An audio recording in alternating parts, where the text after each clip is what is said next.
And to think that I saw it on Mulberry Street. When I leave home to walk to school, Dad always says to me, "Marco, keep your eyelids up and see what you can see." But when I tell him where I've been and what I think I've seen, he looks at me and sternly says, "Your eyesight's much too keen. Stop telling such outlandish tales. Stop turning minnows into whales." Now, what can I say when I get home today? All the long way to school and all the way back, I've looked and I've kept careful track. But all that I've noticed, except my own feet, was a horse and a wagon on Mulberry Street. That's nothing to tell of. That won't do, of course. Just a broken down wagon that's drawn by a horse. That can't be my story. That's only a start. I'll say that a zebra was pulling that cart. And that is a story that no one can beat when I say that I saw it on Mulberry Street. Yes, the zebra is fine, but I think it's a shame. Such a marvelous beast with a cart that's so tame.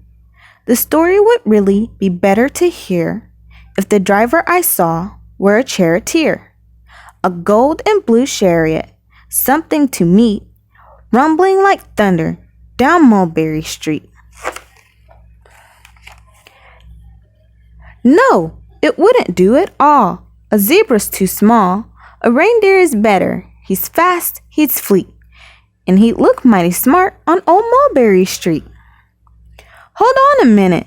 There's something wrong. A reindeer hates the way it feels to pull a thing that runs on wheels. He'd be much happier instead if he could pull a fancy sled. A reindeer and sleigh? Say, anyone could think of that. Jack or Fred or Joe or Nat? Say, even Jane could think of that. But it isn't too late to make one little change.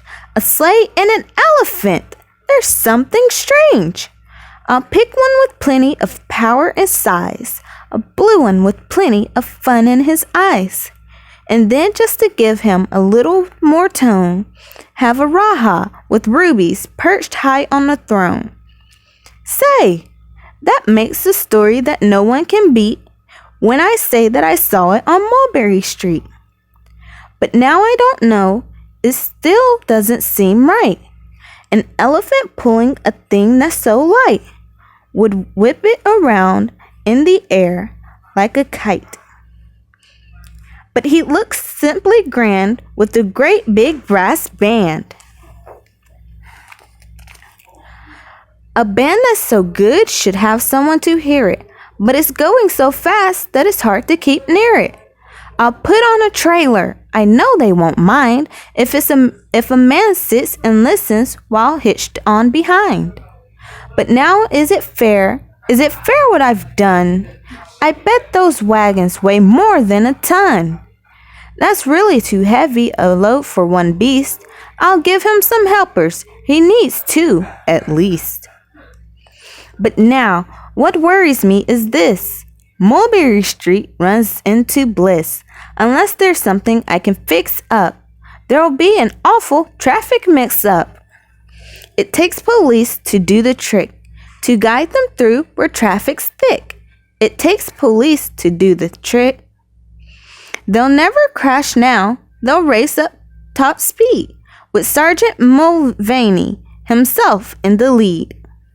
The mayor is there and he thinks it is grand, and he raises his hat as they dash by the stand. The mayor is there and the alderman too, all waving big banners of red, white, and blue. And that is a story that no one can beat when I say that I saw it on Mulberry Street. With the roar of its motor, an airplane appears and dumps out confetti while everyone cheers.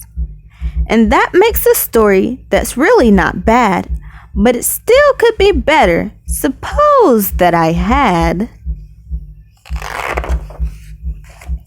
A Chinese man who eats with sticks. A big magician doing tricks.